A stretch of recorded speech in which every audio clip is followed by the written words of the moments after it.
Okay, so this is for lesson number 18. We're doing lesson 10.5 on page 595. Our main goal today is to work with fractions on a number line. And as we think about fractions, we want to think about how can fractions be used to represent numbers and their parts. And remember, a fraction is a part of a whole or a part of a set, and they're equal parts. So first let's build it. Represent the fractions 1/3, 2/3, and 3/3 on a number line. So we're working with thirds. If I use my fraction bars, I can show here would be a whole amount. It's the same as one full bar, but I've broken it into 3 equal pieces, and so I've broken it into thirds. My unit fraction is 1/3. This is 1/3, this is 1/3, this is 1/3. We're going to start at the left of this number line down here, and we're going to place the 1/3 fraction tiles as we go. Now these fraction tiles don't fit, okay? So we're just going to trace. So we're going to start at the left. Here's my first fraction tile. Please trace this tile. This tile represents 1/3. Now here's my number line. It starts at 0 and it goes all the way to 1. This is like one whole bar. And here I've placed one fraction tile. Once I've placed one fraction tile, I'd like you to trace it and then shade it in. So here I have 1/3 of my whole unit shaded in. That's what it looks like on the number line. Next, we're going to pretend place a second tile on this number line. So here's my first tile. I'm going to place a second tile. Here it is. It's like this is one tile and this is another, but they don't fit the size. So I'm drawing a second tile on the number line. This is another third. So here, 1/3. And now I'm at my second third. I'm going to shade in 2 tiles. Now, if I have 1/3 here and 1/3 here, I'm going to count up how many tile pieces is that? Looking up here, I have 1/3 here and 1/3 here, but how many pieces do I have? I have 1, 2 pieces, and they are called thirds. So the name for these together is called 2/3. I have 1, 2, and there are 2/3. So over here, it says place the second tile and shade it in, which we did. What fraction do the first 2 shaded areas represent together? This is 1/3. 1/3 plus 1/3 is 2/3. I have 2 of them, so I have 2/3. My denominator stays the same. Remember, this is the total number of parts. And my total parts are 1, 2, 3. There's 3 spaces. And then up here, this is what we're representing, and we've shaded 2 of them. Then it says, what fraction do all 3 of them represent? So I'm going to color in and shade in this third tile. Here's my third tile.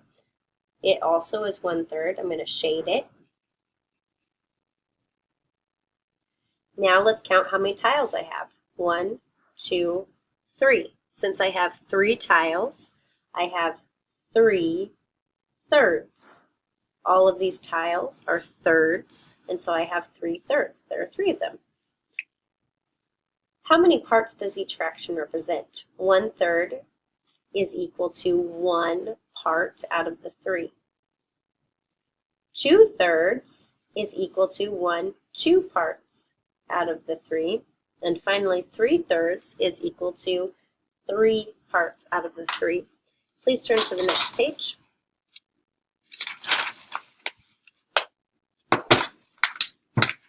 All right. So let's try it. Locate the fractions 1/3 and 2/3 on the number line. I need to erase some things. So again, here's my number line. It's just a line that goes from 0 all the way to 3/3, which is the same as 1. I'd like you to trace this 1. They put a number 1 on the outside of 3/3 to show that 3/3 is the same as 1, just like when I have a fraction tile here and I have 3/3 lined up with it. This tile, this fraction tile, is worth 1, the red one. 3/3 is equal to 1 whole. 3/3 is equal to 1 whole. Just like on my number line, here I have 0, 3/3 is equal to 1. So this is all taking place between 0 and 1.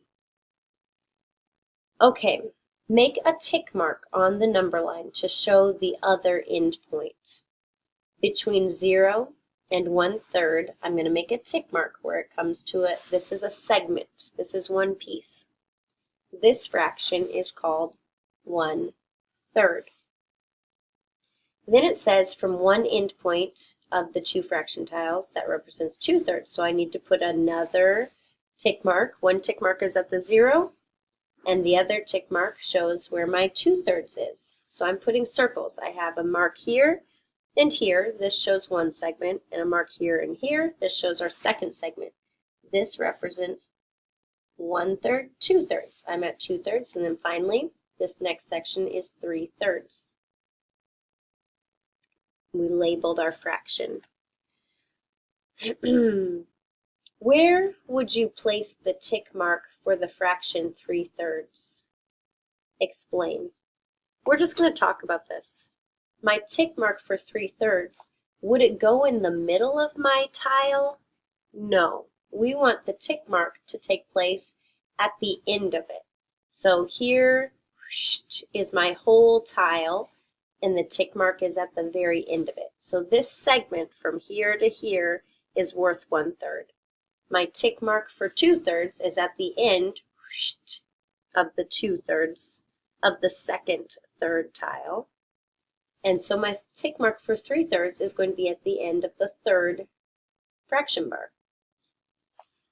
So where would I place the tick mark for the fraction? I would place the tick mark for 3/3 at the end of the third bar.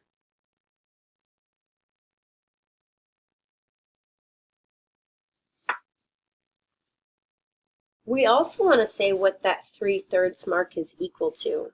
We already said it before, and it's in the shape up here.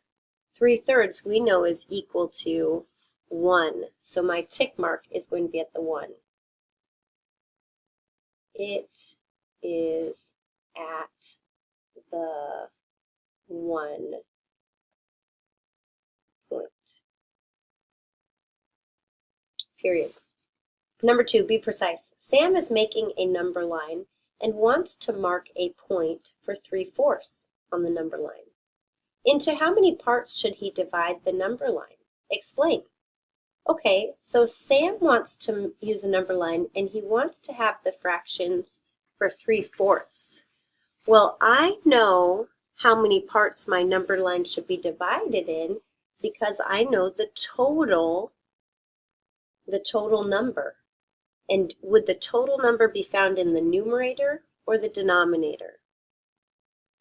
According to our definition, the denominator tells us the total number of parts. So my number line, which will start at 0 and end at 1, is going to be broken into how many parts? 4. So I would start with the halfway mark. I'm going to break it into 4 tick marks. This will be 1/4, 2/4, 3/4, 4/4. And if I was to check it with a fraction bar, 1, 2, 3, 4. So when I'm counting by fourths, I have 4 equal pieces, 1/4, 2/4, 3/4, 4/4. So we're going to answer this. It should be divided into 4 parts because the fraction 3/4 has 4 equal pieces. The number line, and I'm going to pause and write this, and you can pause and write it yourself as well. Okay, so I just wrote in the number line should be divided into 4 parts because the denominator in 3/4 is 4. Number 3, suppose Lisa makes a number line from 0 to 1, just like we've been doing. This is from 0 to 1. 4/4 is the same as 1. That's what we have down here. Then she divides the number line into 8 parts. What 7 fractions will she place at each tick mark between 0 and 1? Okay, so if I have a number line, this is 0 and this is 1, but I'm counting by 8s, right? Because we have 8 equal parts. So first I need to have 8 equal pieces. To divide it by 8s, I first cut it in half, and then I can cut this in half. So I have 1, 2, 3, 4 pieces over here. Cut it in half. So we have 1, 2, 3, 4, 5, 6, 7, 8 spaces. I'm going to count by the fractions, and I know that this one is, I have 0 out of 8. And I'm going to use my tiles to help me figure this out, okay? So take out your 8th tiles and line them up, and we're going to count those fractions. Okay, so here I have a number line, and I'm lining it up. It said I had 8 equal pieces. So here, 1, 2, 3, 4, 5, 6, 7, 8 equal pieces. It's just like our number line. At the end of my first piece, I have 1 piece of this whole line right here. So this fraction is called 1/8. There's only 1 of them. So my tick mark at this point is going to be called 1/8. At the very beginning, I don't have any 8s. So that would be 0/8, or just plain old 0.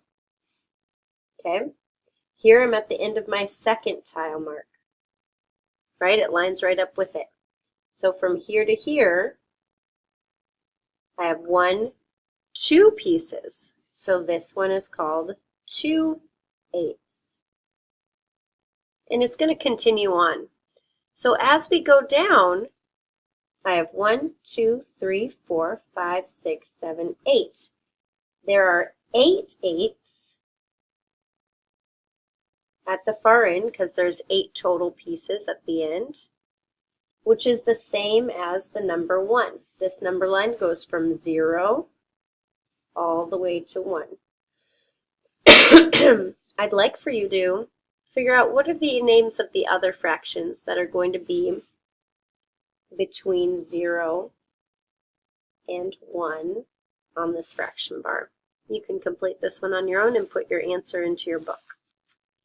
After you complete this problem, go on to the practice pages, 597 through 598, and then continue on to the homework.